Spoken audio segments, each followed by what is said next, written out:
Welcome, everyone. I'm really excited for today's conversation. Today, I am joined by Ben Cooley, Vice President at TH Martin, a long-standing mechanical contractor based out of Cleveland with a deep roots in HVAC, plumbing, and sheet metal fabrication, among other things. And what stood out to me is not just the scale of the projects of TH Martin, but also the exposure on national level conversations through SMACNA and your involvement in the industry discussions around supply chain, distribution, and operational complexity, especially through COVID also. So it is a pleasure to have you here. Thank you very much, Ben. Good morning, Esteban. Thanks for having me. Great. So listen, just to open this conversation, I would like to ask you a little bit about, your background and the work that you've done in at TH Martin. And when you stepped in that leadership role, I think it was 7 years ago. What was the underlying belief, about how mechanical contracting should be done differently, and how also does that belief still shapes the way the company operates today, its vision today, especially as projects become more complex? Yeah. The industry definitely has evolved over the years, especially since COVID. Mm. The labor force has really dwindled and hasn't quite recovered, which really kind of affected the direction of how we proceed into projects. We see and feel the labor shortages across the industry, both nationally and locally, Mhm. which really made us more innovative and resourceful than ever before. We focus on lean principles and embracing technology with heavy considerations for prefab and coordination.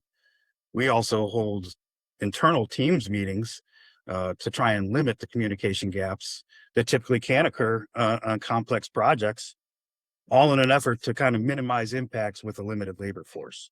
So that shift has really kind of come in the last 7 years, just as there's so many things going on with limited labor and supply chain issues that are still finally recovering, but Mhm. back. Yeah, yeah, absolutely. And we know your business is a big contractor, mechanical contractor, and in a business like mechanical contracting, where so many things are moving, parts, designs, fabrication, installation, coordination.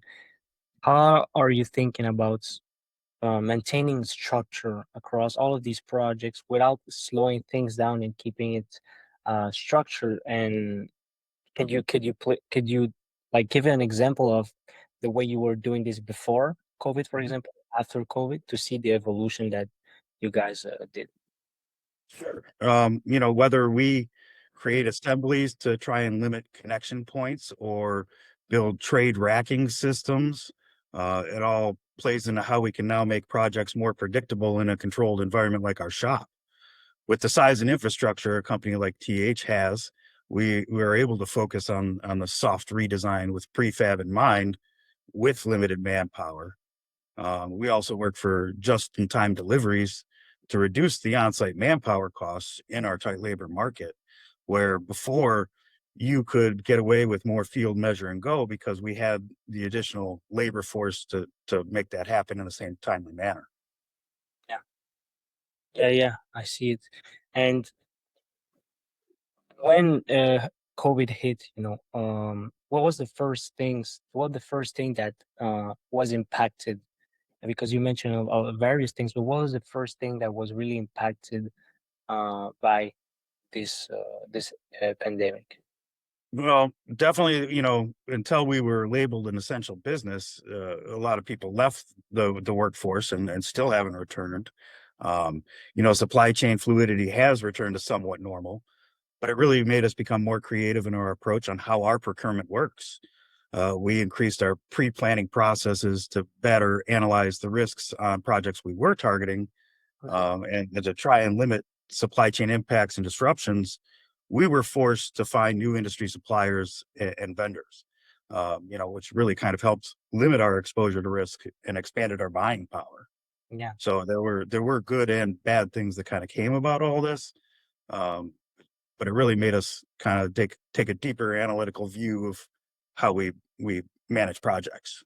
Mhm. Yeah, absolutely. And would you say that uh, because the negative bring you to think outside of the box and get innovative and build that risk exposure like tolerance. Would you say that it was a good thing in the end, that it did more good than bad, or would you say that it's still a bad thing that happened for the business? It's still fluid to some extent, but it's definitely been a good thing. Definitely made us change our processes and procedures and our procurement process, just to try and understand what risks and project pinch points could be.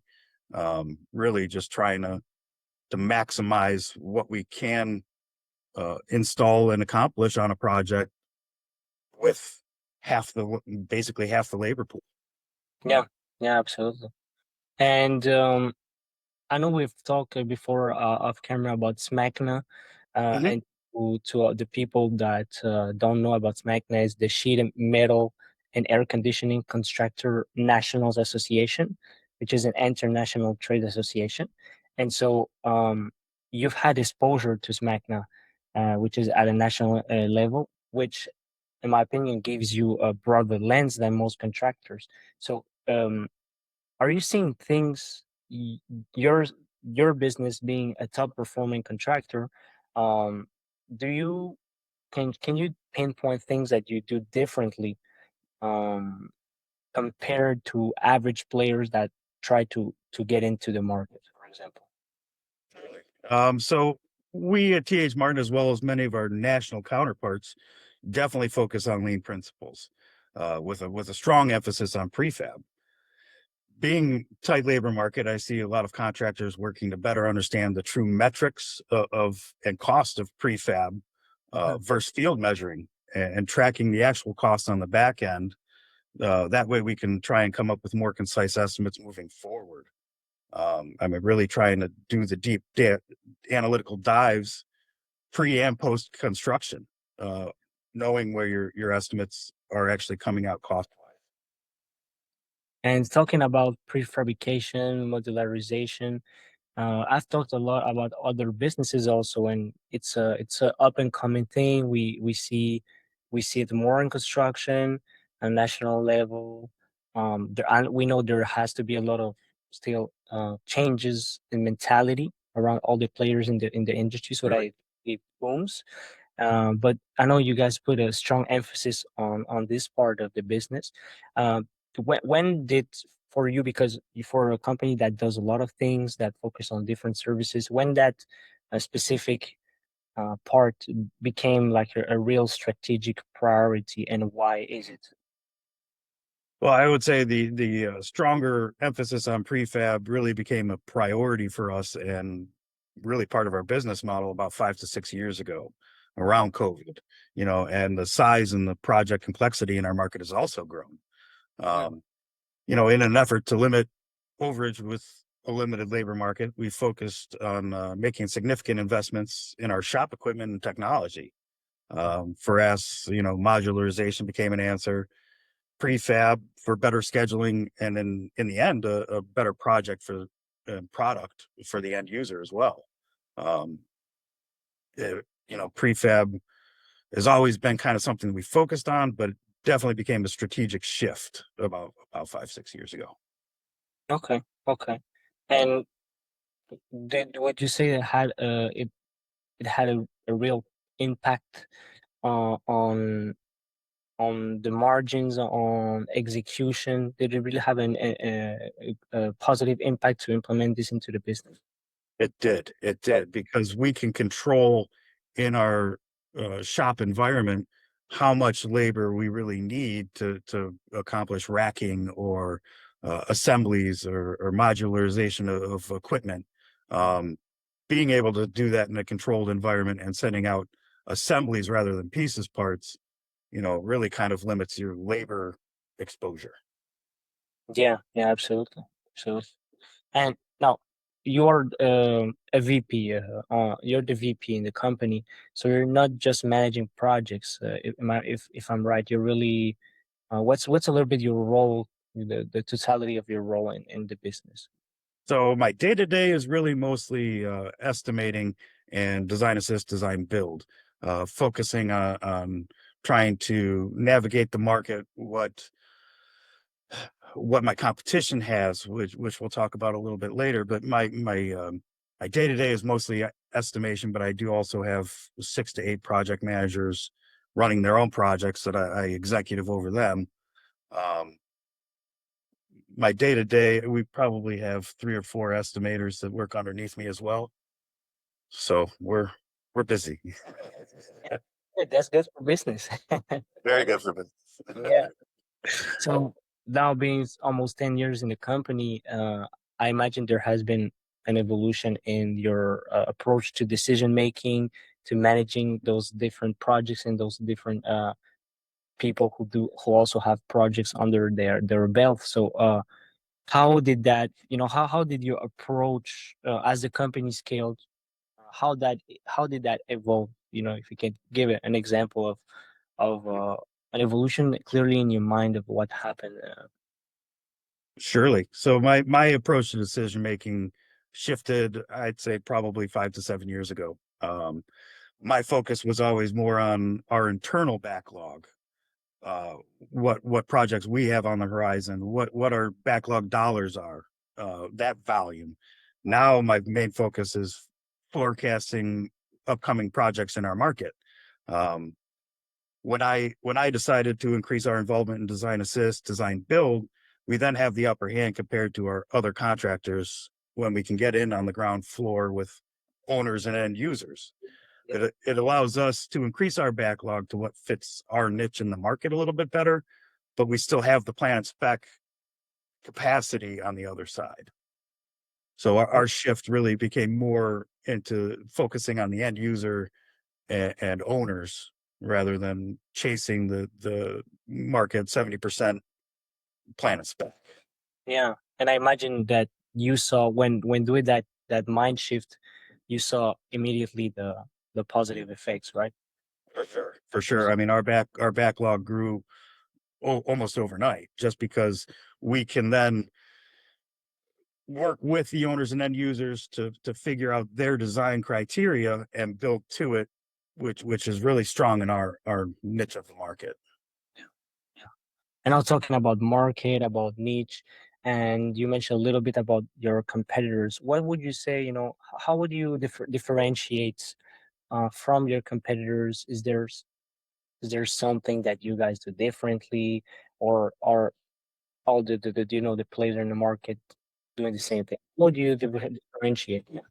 I guess our differentiation comes with our CAD, Beam, and Revit teams. We have 6 full-time drawers on board, and they're all union. So all of our CAD, BIM operators are union employees, which most contractors don't use. But that way, we found that if we can take them from their respective location in the field with their field knowledge and then be able to do drawings with CAD and BIM and Clash Detect, we noticed that the actual waste factor in our materials went down as well. So we're able to, instead of being like 10-12% scrap factor, we're now maybe 6-8 because we can nest more of our material on our coil line on our laser table, um, and limit how much we actually waste. Okay, yeah, that makes sense. And shifting a little bit more. Now, question about technology, because we know right now, with especially with the rise of AI, but technology in general is evolving each year, each time more rapidly, and it touches every industry. But I think in the general broader aspect of it, we talk less about we less associate construction with big changes in technology, at least not like the first industry, because it's heavy, it's a lot of workload, Yeah. and so we see that, right? But how as we see some construction spaces and talking with some businesses that have shifted this mindset of, yeah, we know we have to get into that train also, and data is important, and starting to adopt more digital tools and Mhm. technologies, from BIM to automation, AI. Right. Where do you see technology actually making a real impact versus, a lot of hype that we see, a lot of tools, a lot of this, but Mhm. where do you really see it making a big impact, for example, in your business? For my business. So 20 years ago, guys were still doing hand drawings and faxing in pieces, parts, and fittings. And I would say that CAD, BIM, and Revit have come so far in that time, and that way we can actually create spool drawings.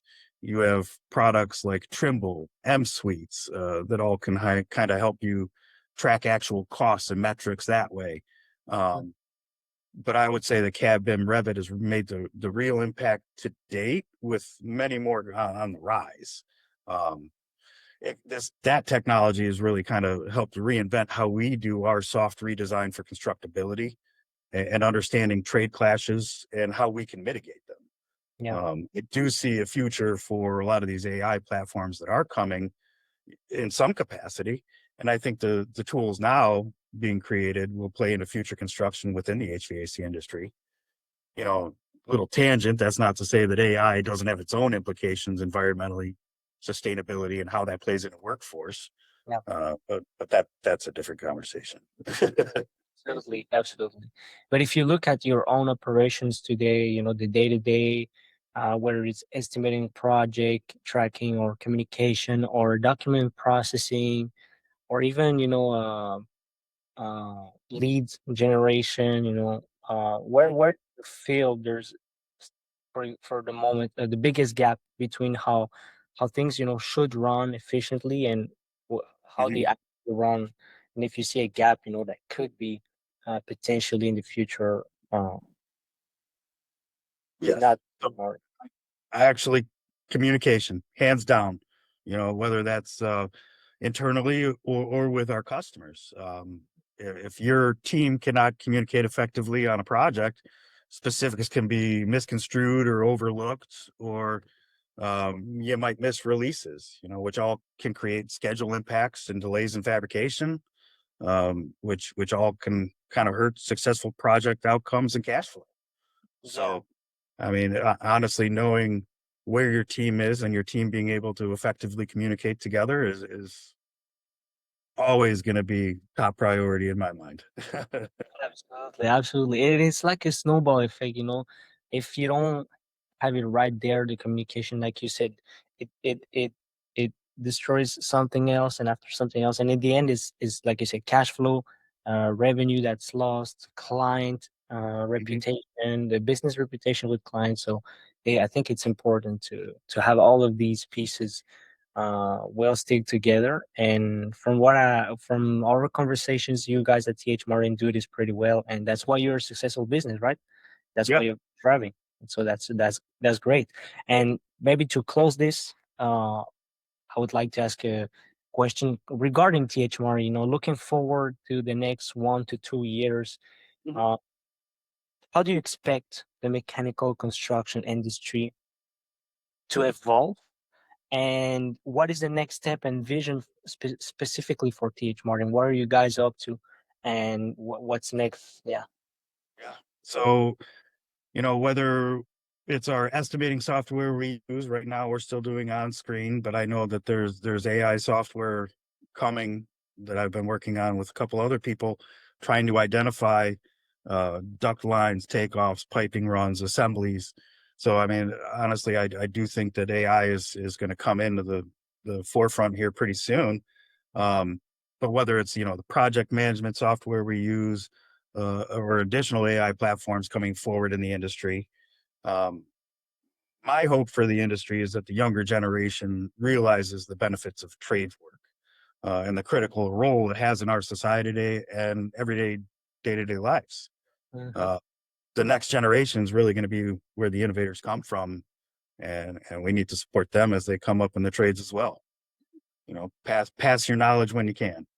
Absolutely, absolutely. And as you mentioned, it's you know everything that we see around us. We don't see, people don't tend to see it, but all of this has to do with construction work and people building and the buildings that we are in right now, the infrastructure, the everything. So I think it's important to still put this forward, and that's another conversation. Putting this more forward in universities and in the Reach and trying to get these younger generations involved. yeah, exactly, absolutely. Well, um, you know, to maybe to our audience here, is there where can we join you? Where if they have any projects, any communication that they want to have with you, where's the best place to reach out? And I'll just drop it in the description of the link. Sure. Our website is thmartin.net, and my email is bc@thmartin.net. Check us out. If you're ever in Cleveland, look us up. Love to show off our shop and our capabilities. Great. I'll make sure to put all of this down. Thank you very much, Ben. It was a very interesting conversation. I'm sure our audience also got a lot of value to it. And see you all on the next one. Thanks for having me.